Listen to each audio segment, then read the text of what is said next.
So I was asked to put together a little bit of a story on how do you pitch and how do you decide and then how do you eventually grow with your distributor. All very interesting questions, something that faced us when we put together our brand LeBlanc Cachaça, which we started really on Apple computers in Central Park and finally built out a company. But prior to that, we ran, at Moet Hennessy, we ran the French portfolio and in the liquor business, although we did some Casa La Postel wines, but essentially we did Grand Marnier and we created a brand called Navan, which I don't believe exists in the United States anymore, they pulled it. But the same things apply to that brand and to other brands as well, especially in the wine business where you have an atomized structure of wine, which is to say lots of competition from lots of various areas of provenance and a lot of different people in pecking orders taking away profit from your brand. So I think before the pitch, before you meet a distributor, you need to choose a distributor. And does everybody here have a distributor now, or those of you who are suppliers, do you have a distributor? How many people are thinking about what kind of distributor they need? Okay. It's an important question. I think one of the things that you have to determine is really understanding who they are. What are distributors? What do they do? What do they seek to do? How do they see the world? How do they see you? And I think you should talk to as many people as you possibly can. This is a great setting among other settings to do that. You want to talk about the various distributors that you think might be a good fit for you. And by good fit, I mean, do they have a cultural understanding of the product and the brands that you've created or that you represent? Do they understand Portugal? In the United States, one of the mistakes we made in cachaça, which is Brazilian, but through Portugal obviously, is that there's no real cultural underpinning in the United States with Portugal or with Brazil. A little bit more now, but there were never wars with Portugal. There were never dates that you learned at school with Portugal. And so, not unlike Mexico, right? So you have tequila, you have a bond with Americans. So you need to understand your distributor and understand their culture and how they go about selling the various wines and spirits in their portfolio. What are their favorite nation status, so to speak? What are they most familiar with? I think those are really important things to ask distributors and ask friends and networking people that you know about these distributors so that you can determine, is this a good fit for me? What are these people really looking to do? How many salespeople do they have? How old are they? Do they know wine? Do they know liquor? Do they know spirits? Which accounts in the areas that you're looking to, if it's New York, which accounts are they most familiar with? These are questions you should find out answers to. I think it's really important in understanding distributors is to have empathy. Understand how they see the world, as I said, because you need to know what motivates them. In order for you to make a pitch to a distributor, you have to understand what's in his or her mind, what's working in their brain. And I understand this is a difficult thing to do for a lot of people because you have so many facts and figures you're juggling. I mean, the prior presentation was replete with facts and figures about things you really need to understand. I take that to heart because we wrestled with that to the ground many, many years. It's a vast amount of figures and facts that you're juggling. So you need to understand what's in the other guy's mind, what's in the other person's mind when they're looking at you. How do they see you? And that will help you understand, at least meeting them halfway, because they have a tough job. They have to move glass. It's a tough job. and everybody wants them to build their brand. So when you start thinking about how distributors see the world and how everybody's coming to them with the same questions, you realize that they have a lot to juggle as well. So facing them and understanding them before you get to know them or choose them is a really important thing. You have to know what's on their minds. You have to know how they're thinking. Not every distributor is the same. If you go to a Southern Glaciers, or formerly known as Southern Wine and Spirits, or you go to Empire or Breakthrough Beverage now, you're talking to very big distributors who have lots of different levels and hierarchies of needs, desires, and organizational constructs that they maintain. Whereas if you go to mid-tier distributors or smaller, sometimes one or two man shop distributors, they have a quite different set of standards and needs and ways of working, what we call WOW, ways of working, that you may or may not fit in well with. So just because they're a distributor and you're going, oh God, now I have a distributor, I can get into the market, I wouldn't jump too soon. Do some research, figure out what's on their minds. These are some of the questions that are on their minds. When you sit down with a distributor, this is what's going through their head. It's not just about profit. It's not just about what's the consumer price you wish at shelf. It's all of these questions that I think are really important. They're trying to gauge who you are. They want to know what's behind your product. How is it made? What are the goals of the distillery? It's very important, is the winery set for capacity? If I do a good job, can they deliver? Can they ship? Can they produce at the same rate that they're telling me they can right now? How does it fit into my portfolio? Is this a wine that I can easily manage within the various portfolio breaks that I currently own? And what category or segment is it in? And these are the kinds of questions that are constantly going through their minds as they look at you. So you should know answers to these questions. You should understand which questions are more important for some distributors and which questions are not as important. This is about 6 years ago. I was talking to Rudy Ruiz at Southern Wine and Spirits, then Southern Wine and Spirits in Miami, and he told me that they get, just at Miami, 400 people a month with new products. This is 6 years ago, 7 years ago. I can only assume it's much more now. So when you're going to distributors, and this is regardless of, Southern Wine and Spirits is unique in the business, so they're going to get a lot of the calls because they're very well known and they have a familiar name. And they have a huge reach into the United States, into a very antiquated distribution system in the United States, I might add. But if you go to any distributor, they will tell you that lots of people call them, knock at their door, try to meet with them. So these are questions that are not only just gateway questions for them, they need to know the answers in order to make an educated decision on your behalf and on their behalf. These are questions that are very important, and you should know the answers to them. So in being prepared, not only should you know the answers to those questions, but you should be understanding of where you want to go.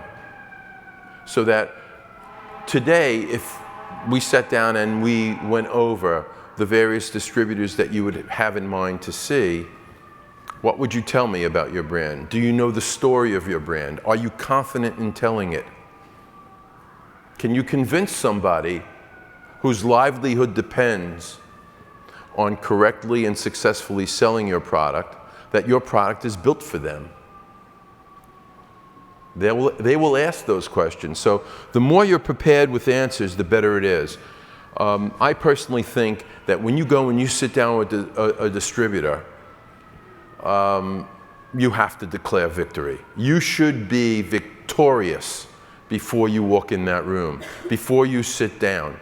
You should understand so much about that situation, that business, as well as your own, that you can declare victory. And so they see that from you. I think it's very important. All the distributors I met, I would always go in with an air of confidence. They would always knock me down. They'd go, cachaça? We can't even, they would say cachaca. I mean, they wouldn't even know how to pronounce it. The caipirinha was, I won't even go into how they pronounced caipirinha. And they said, well, we already have 2 of them. You know, we have Pitu, Pirissununga 51, we have all of them. They don't move, they're 300 cases every year for the last 20 years. What are you going to do with a cachaça? This is the kind of skepticism that sometimes you meet up with. At least I did. So you have to declare victory. You must be confident in what it is you provide them. You have to explain to them why it's compelling. Something about your origin, your taste, the feel, the brand, something that says this is a compelling product and that it's priced right, it's competitive. I'm not looking to make tons of profit or gross profit margin on every bottle I make. I am competitively, I understand the competitive landscape in terms of pricing, and here's why our brand is priced at this point. We want to be known as a luxury good, or we're going to be the best at the mid-market. However it is you decide that your pricing should be constructed, that should be a compelling thought for them. And that you have assets and resources, and that you're not going to leave it up to them to create the brand for you, or to create just all the sales for you, or the desire in the market for you, but that you will also be investing in people, in resources, and a budget. You're going to need to talk to them about supply, because too often they pick up brands and they do a good job at selling them, at least initially, and then there's no more product, or the product's late, and it goes on, and that frustrates them because they have salespeople who provide, they provide commission to them. They go out, they do a hard job, they get your brand sold, and then they can't deliver because you're out of stock. So there's a big question for them. And successful sales goals. Too many times I've seen people walk into general sales meetings and declare X amount, this is our sales goal for the quarter, and it's impossible to reach. When we started Leblon, there was what was called a quota system, which is essentially a special list of brands that the distributor was willing to put extra emphasis in sales on a monthly basis. And if you were lucky, you got onto that list. There were maybe 5 to 10 brands on that list. At Young's Market in California 3 years ago, there were 105 brands on that list. So if you're a salesperson, you're selling 105 brands specifically for the quota, but then you have 7,500 potential SKUs in your book. So it becomes very difficult for them. Again, empathy, understand where they're coming from. Make it easy for them. Show them how they can be successful with the product. So you have to know your brand story, in and out. And you have to work it. You have to constantly say it. You've heard the term elevator speech. You should have an elevator speech. You should have 5 elevator speeches that you can recite. So bore the hell out of your spouse, out of your companion, out of your sons and daughters, out of your friends. Bore the hell out of them. Keep repeating it until you believe it so thoroughly you can say it like that. Why is your brand special? What's your market? Who are your competitors? What are your costs? Now, you don't have to repeat that to everybody, but you should know them really so down that you know where the fat is in your cost. You know where you can give up and where you can't give up. Because let me tell you something, when you start hitting certain distributors in the United States, they will know where the fat is and they will try to suck that fat up as fast as possible. So you better know it before they do, because they know it really well, because they see at least 400 people like yourselves every month. They know you better than you know you. And once you start talking about price at shelf, and they start doing retroactive pricing constructs in front of you, they will know immediately how much it costs you for you to produce, because they know all the shipping. The presentation that we just heard, which was marvelous, they know by heart. So your pricing, how does it fit? Your distinction, why do you deserve to exist? This is a big, big question. Not enough people ask themselves. What service to the wine-drinking public or the liquor-drinking public are you providing? And who is your audience? Why they'll love you? What's the passion and the funding and the people that you have on your side? What are your strengths? Once you get to know all of these things, and each one can have a story attached to it, and it's up to you to pick out the stories that are the most compelling, the ones that make the most sense. Then all of a sudden you have a little bit of what some people call a dog and pony show, or you have at least a little show to tell. You can introduce the idea, you can make it original and personal, you can tell a compelling story, you can make people sit up in their seats a little bit. A little bit. You make people make their bodies move a little bit. I'm looking around to see if I'm making anybody's body move. Some, so it's okay.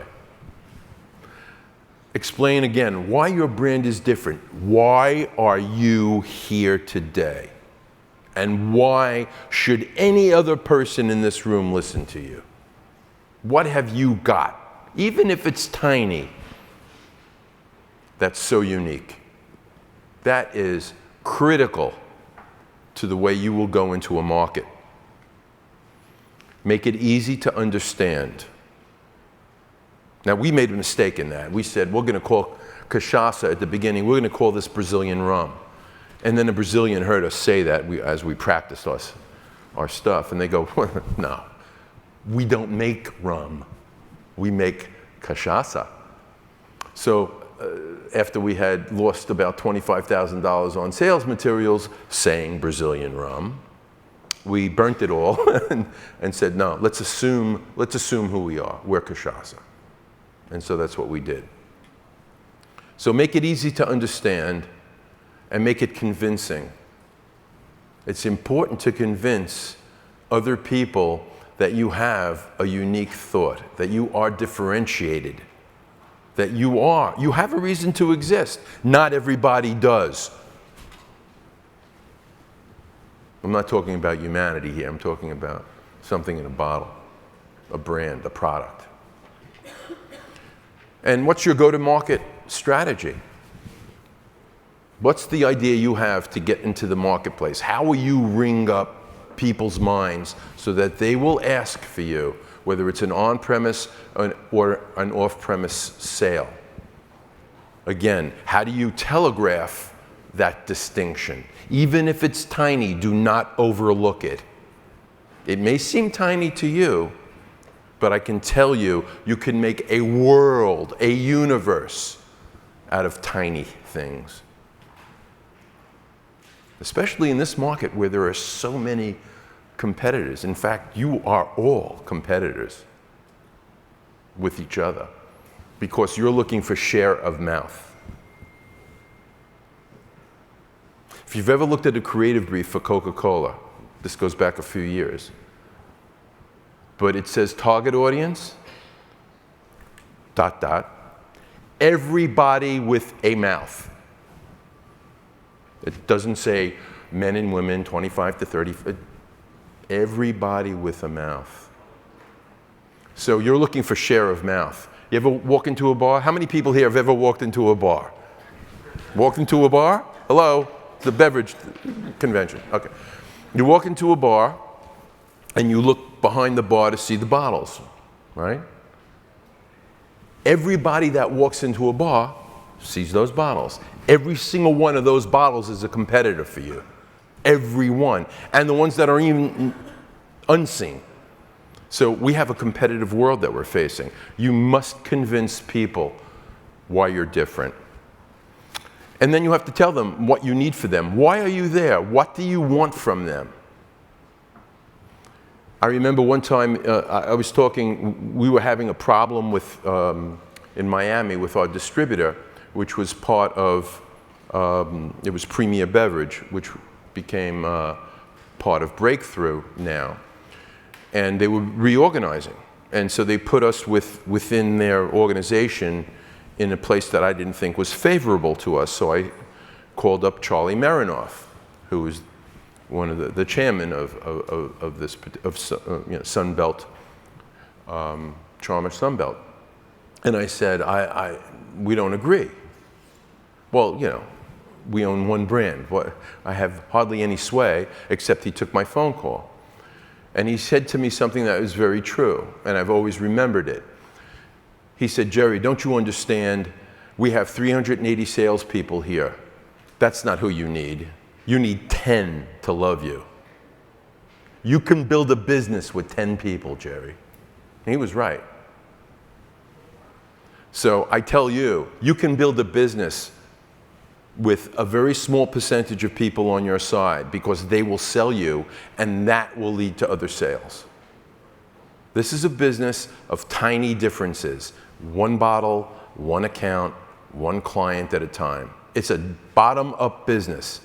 The days are gone where you could put a lot of money into advertising from top down and hope to sell.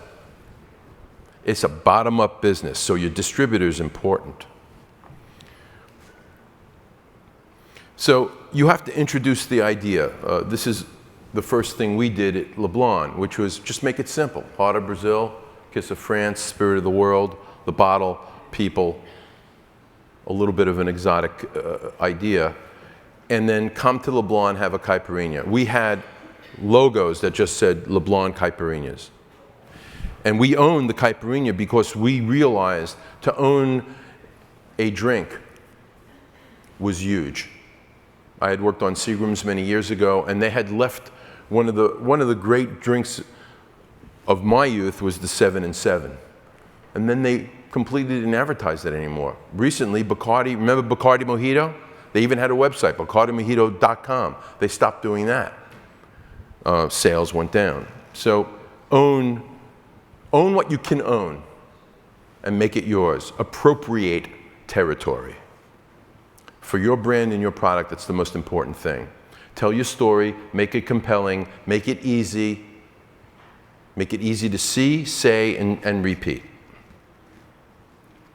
This was the first time we had our signature, which was Live, Love, Leblon, in our particular colors. But we were an escape brand. We were about dreams. We said, come to Leblon, have a caipirinha.